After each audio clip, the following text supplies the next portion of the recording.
Party का फैसला पेश किया कि हम सब एमएनएज कौमी असम्बली से मुस्तफ़ी हो रही हैं।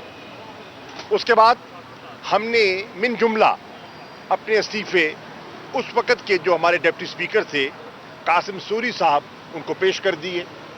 कासिम सूरी साहब ने हमसे इस्तीफे रिसीव करने के बाद अपने दफ्तर को अहकामात जारी किए कि ये मंजूर कर लिए जाएं और आगे फॉरवर्ड कर दिए जाएं इलेक्शन कमीशन को।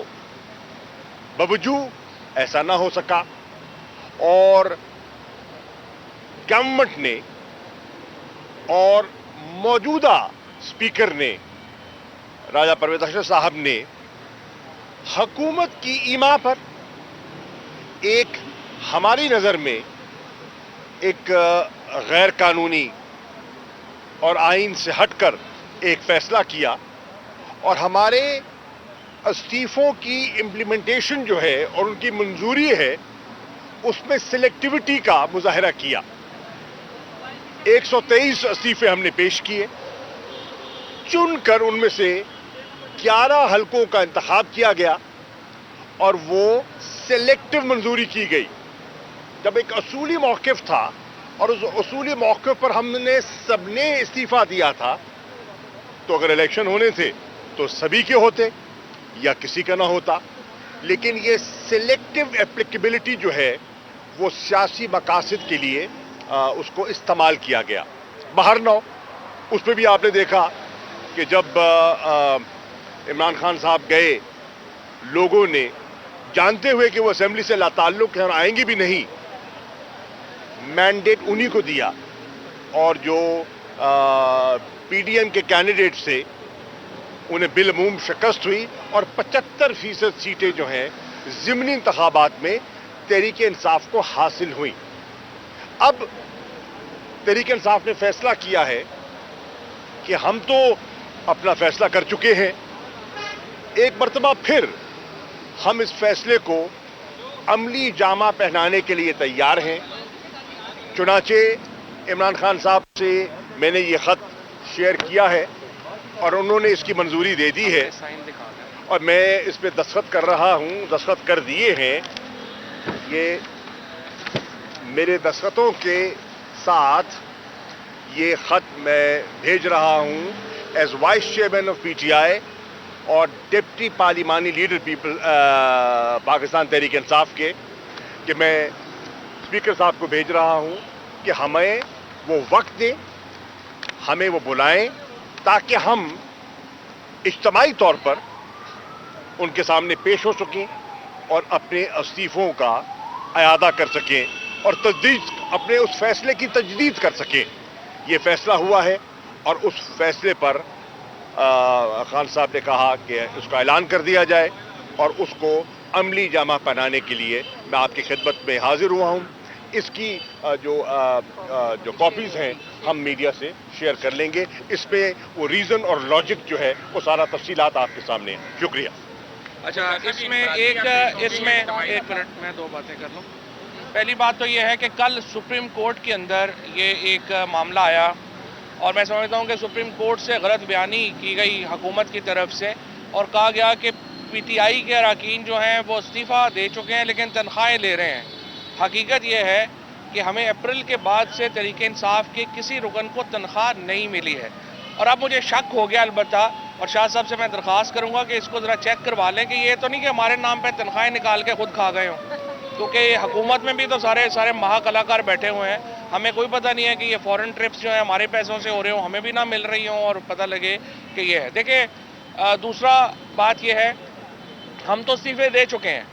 बड़ी बदकिस्मती है कि पाकिस्तान में जो इदारे हैं, ख़ुसूसन इलेक्शन कमीशन ऑफ पाकिस्तान ने एक बाकायदा सब्सिडरी बन के नून लीग की जो इलेक्शन कमिश्नर है उसने ये किया कि कुछ इस्तीफ़े का मान लिए, कुछ इस्तीफ़े नहीं माने। हम तो तमाम नशिस्तों से इस्तीफ़े दे चुके हैं, लिहाजा हम कहते हैं उनको फौरी तौर पे माना जाए और उनके ऊपर इलेक्शन करवाए जाएँ।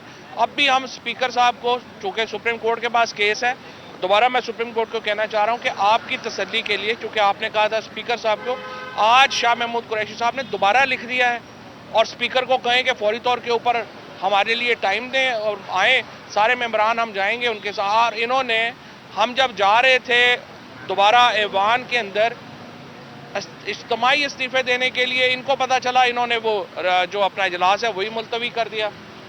اسمبلیاں تو تحلیل ہونی ہے. 17 تاریخ کو عمران خان نے اعلان کرنا ہے.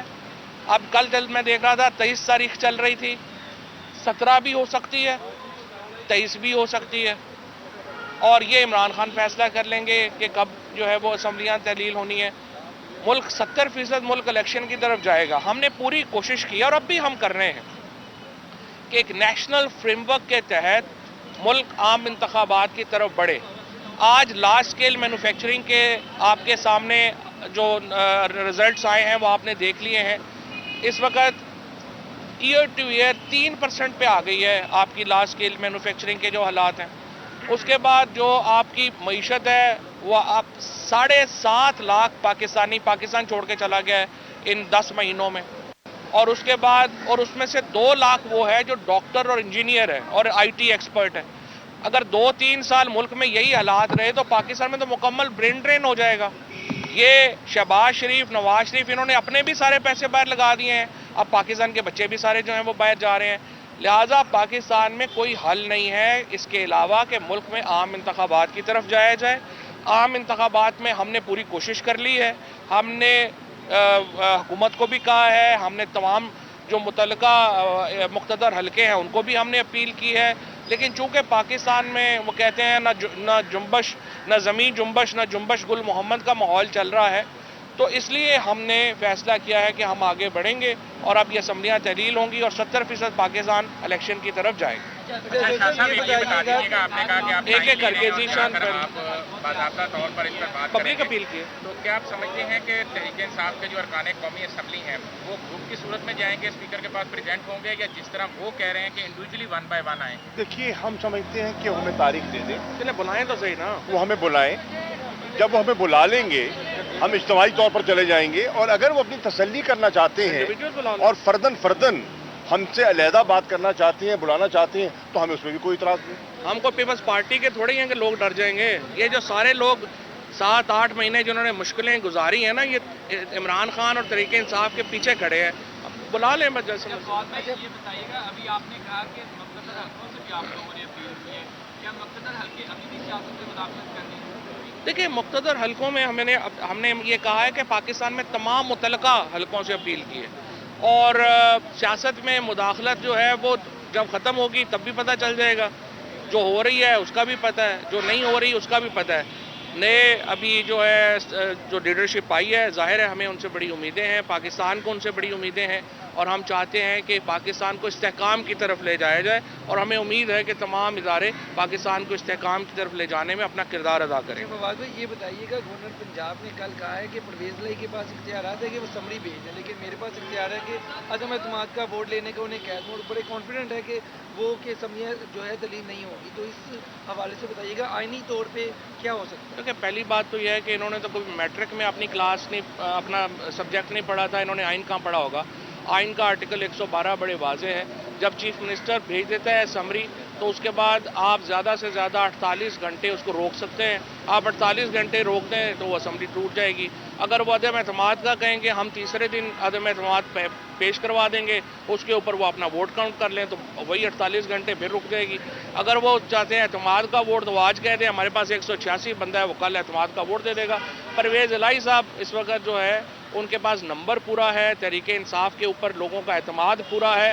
گورنر صاحب تو بیچارے ایسے ہی جو ہیں وہ بیگانی شادی میں عبداللہ بیگانہ. فواد صاحب یہ بتائیں کہ اگر آپ کے مذاکرات ہو رہے ہیں حکومت کے ساتھ تو آپ لوگ کتنی زیادہ لچک دکھا سکتے ہیں؟ کس مہینے تک ڈیڈ لائن ہو سکتی ہے الیکشن کرانے کی؟ کس کی جی؟ اگر حکومت مذاکرات کے آفر دے تو آپ کتنے؟ پہلی بات تو یہ ہے کہ حکومت مذاکرات کو سنجیدہ نہیں ہے.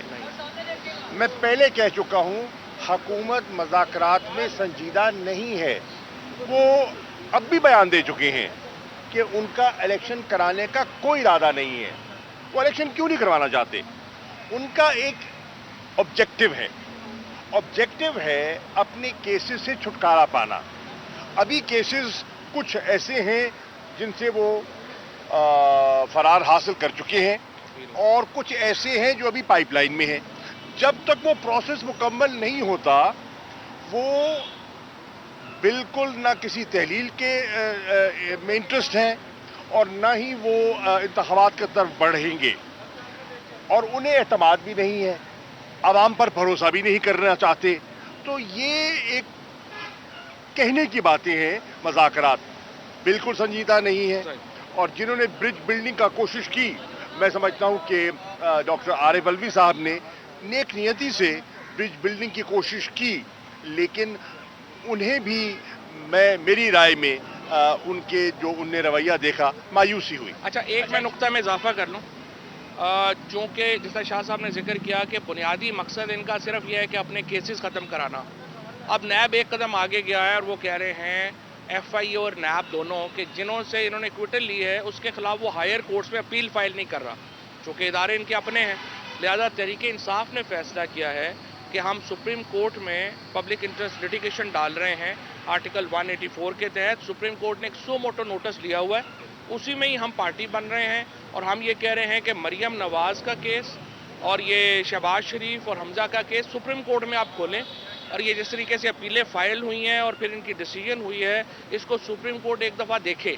इतनी बड़ी डकैतियाँ जो मरियम नवाज़ ने, शहबाज शरीफ ने, फैमिलियों ने ये मारी हैं पाकिस्तान में, इस तरह से अगर वो सारा पैसा लेके यूके चले जाएंगे तो फिर बताएं पाकिस्तान के 20 करोड़ लोगों का यहाँ पर उनकी जो हक तलफी हुई है उसको कौन प्रिजर्व करेगा, उसका कौन जो है मदावा करेगा।